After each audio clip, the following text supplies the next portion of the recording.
When y'all get a chance, look up the movie The Langoliers. It's made by Stephen King. It's Stephen King's movie based on his book, The Langoliers. This will teach you about how not to get caught up in the past and how not to be a dinosaur.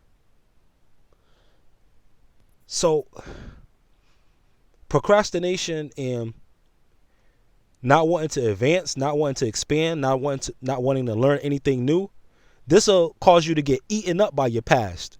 Example of being eaten up by your past in an internet age where resumes for job employment is primarily taken online.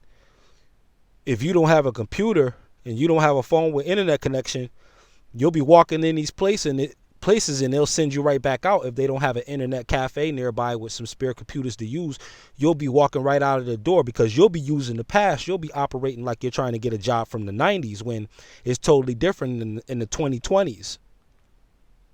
Totally different. And anything beyond 2020, is a form of blindness. So the vision of what things are is not even as clear as they were.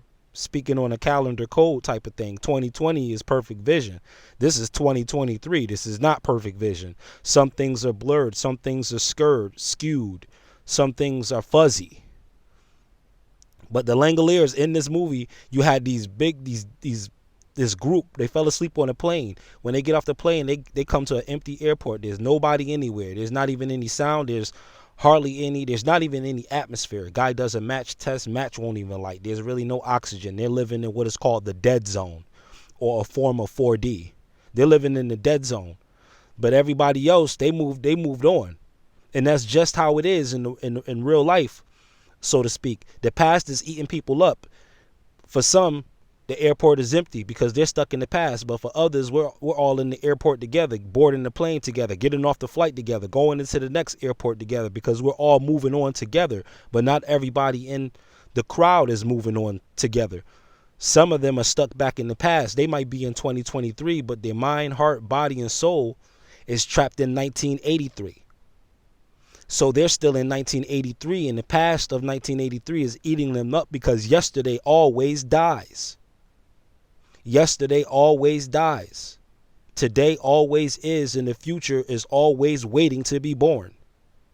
That's how it works. If you straddle on either side of those, you're going to miss the gift, which is the present moment.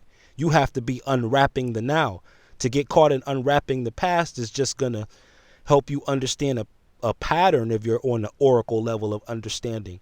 In the future, likewise, to be able to predict based on past and present patterns,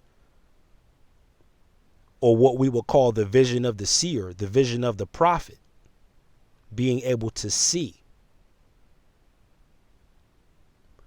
To be caught up in the now is to not be eaten up by your past, because your past is always hungry, snacking on guilt, snacking on lack of self-esteem, snacking on the first horrible experience, just grubbing on it. Thanksgiving if you got too much guilt and depression going on.